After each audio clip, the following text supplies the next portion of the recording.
missed. I hope there's something here to eat this morning, because I'm starving. Oh man, I hope there's something to eat.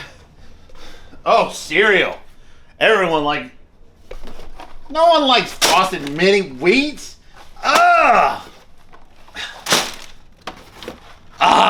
Frosted Flakes. Arrgh. Let's go eat some Frosted Flakes. Let's see, what can I find? Oh, here's a bowl. Gotta have a bowl to get some Frosted Flakes. So here we go. We're gonna eat some Frosted Flakes.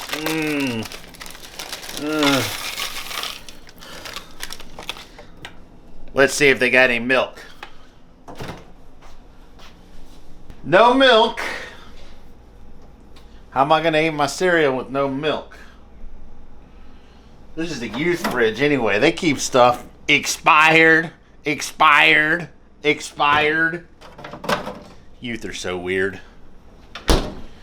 Well, I see options.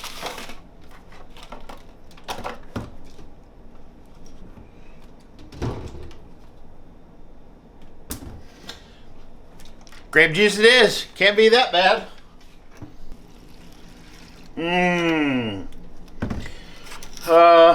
Well, this fork is gonna have to do.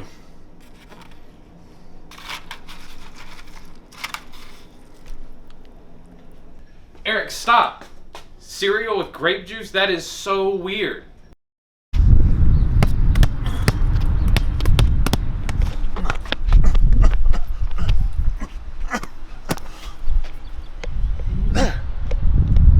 Missed. Let me try that again.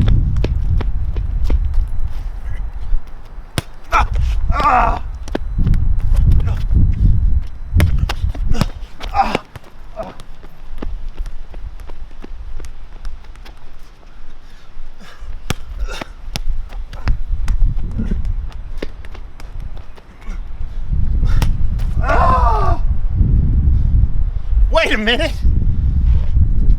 Found a different ball. This is much easier.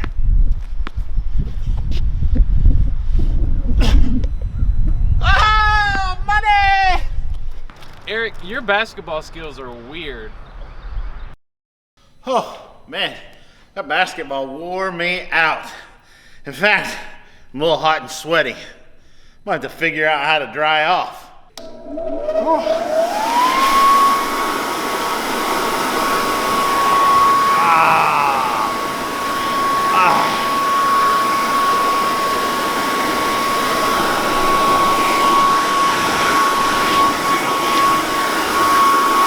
Eric, what are you doing? You are so weird.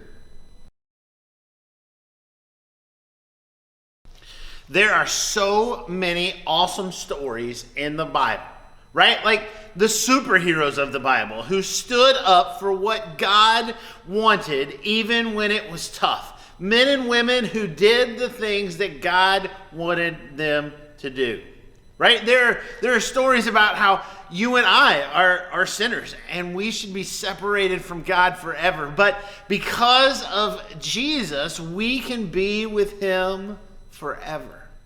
There are so many really awesome stories. Some of my favorites are about King Solomon, how he had everything, but none of it mattered, only God mattered. Some of my favorites are about Paul and how he was the first missionary to the entire world, and he would go around and start churches, and man, he was just such a superhero. Or Peter, who denied Jesus, but then became the rock that the church was going to be built on. So many awesome stories. And I bet if we think in our lives that we can think of some really cool stories about how we've been able to help people, or how we've been able to do good things for somebody else, or how someone's done something good for us. But in the Bible, there are also some weird stories. Some stories that maybe don't make sense. Some stories that are just hard to understand because they are so weird. Today, we're going to start a series called Weird. And we're going to look at some of the weird stories in the Bible.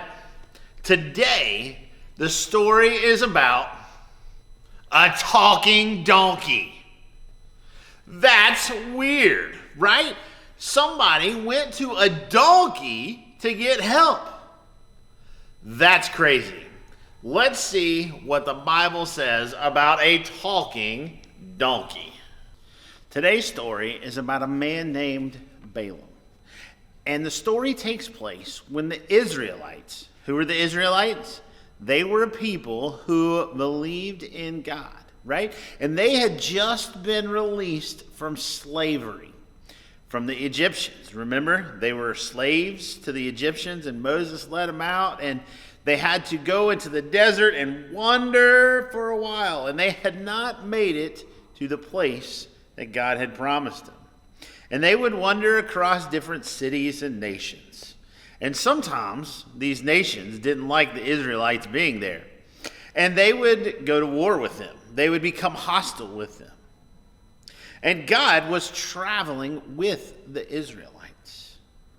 And he was giving them victory wherever they went because he had promised them this great land. And the Israelites made some of the kings nervous, especially the king of the Moabs. He was really nervous. He was scared.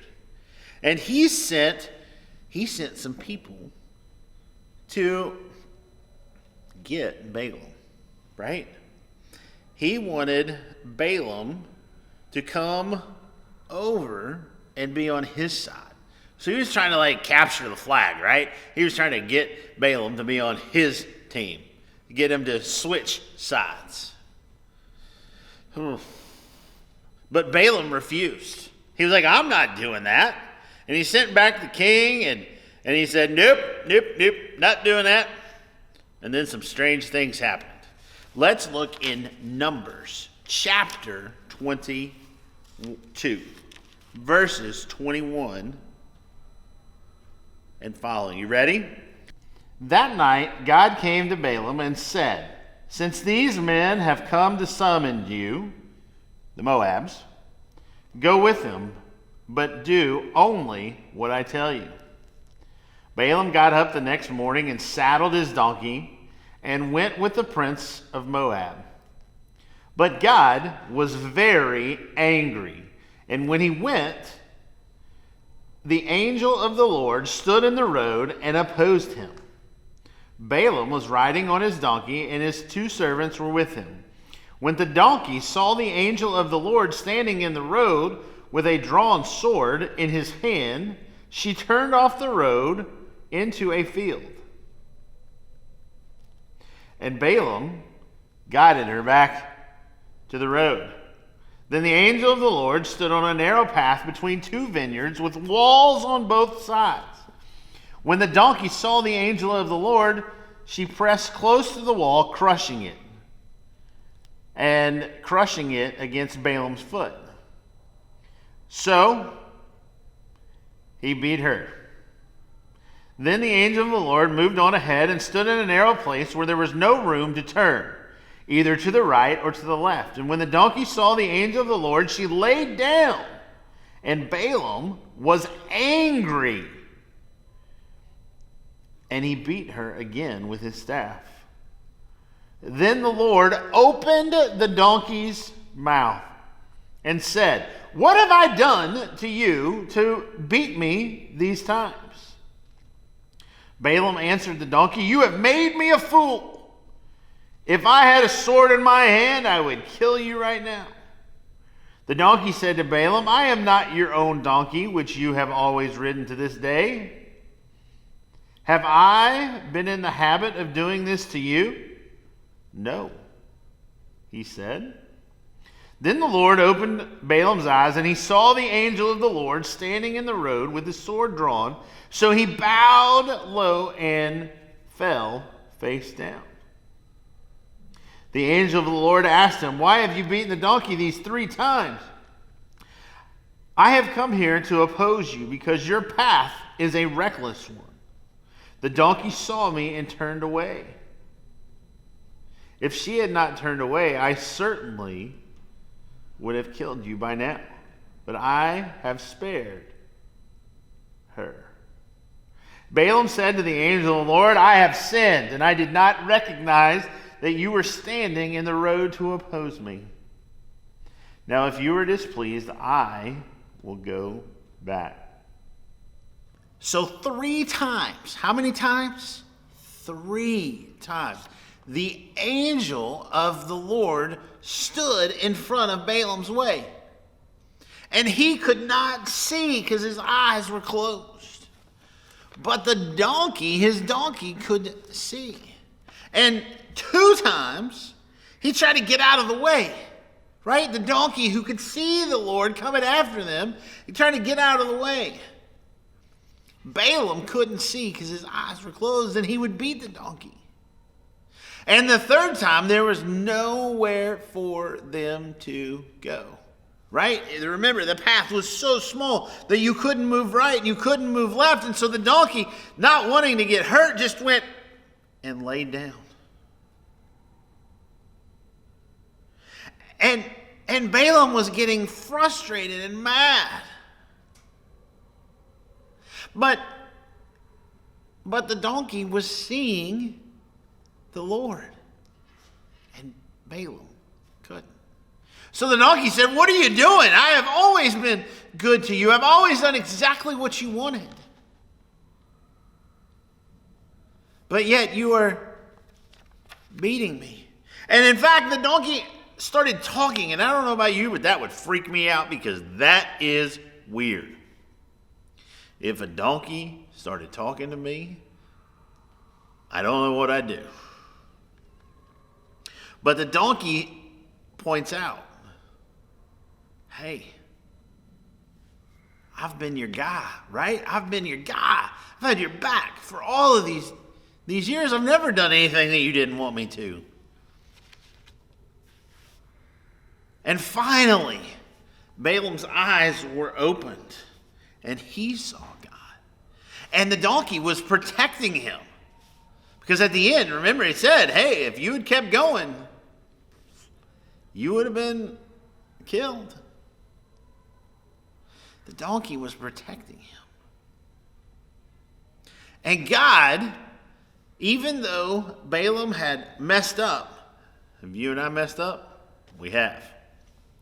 Even though we mess up, God isn't as concerned about our disobedience, the times that we don't do what he wants, as he is with the times that we do what he wants, where we follow him, where we get closer to him, where we do the things that he wants us to do.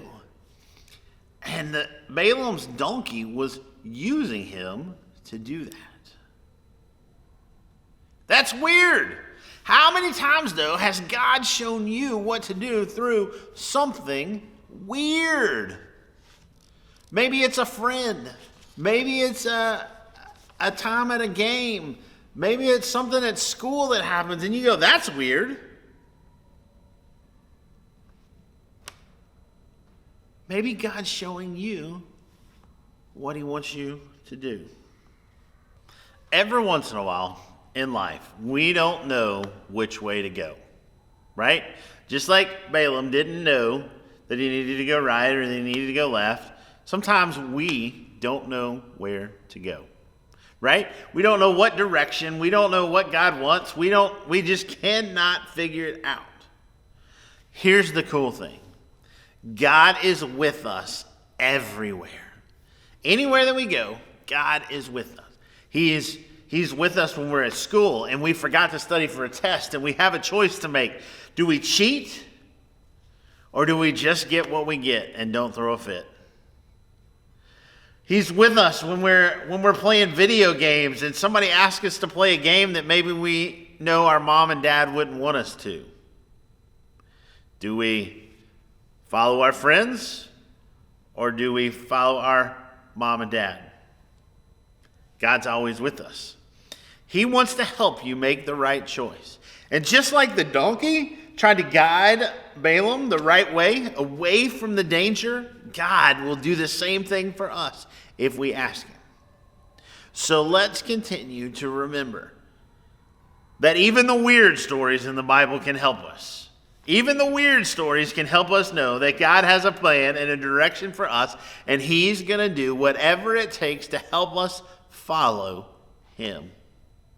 So this week, as you're making choices, and we make choices every day, as you're making choices, remember that God is with you and he is there to help you make the right choice. Even when it's a donkey that helps us. Sometimes the stories in the Bible, they're weird.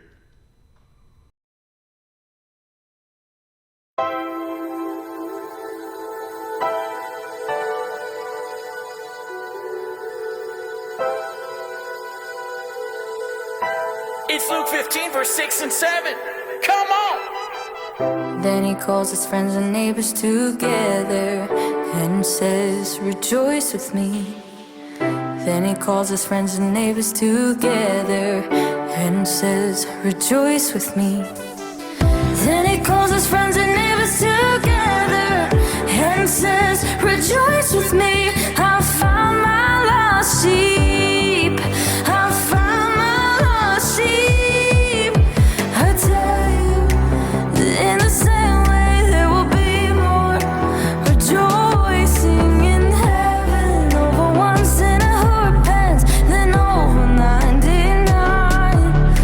I tell you that in the same way there will be more rejoicing in heaven over one sinner who repents than over 99 righteous persons who do not need to repent. Righteous persons who do not need to repent.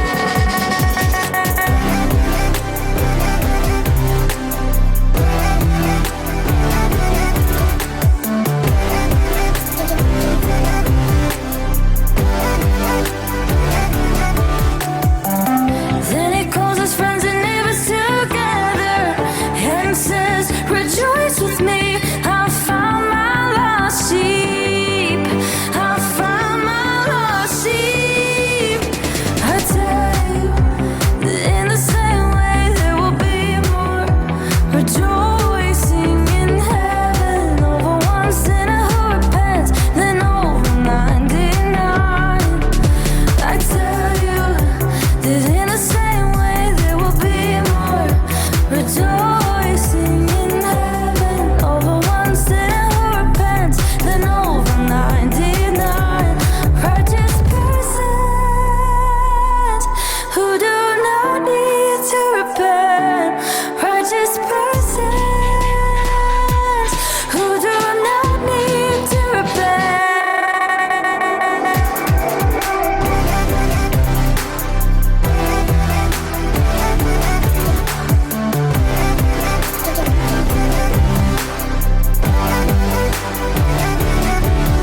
Rejoice with me, rejoice with me, rejoice with me, rejoice with me, rejoice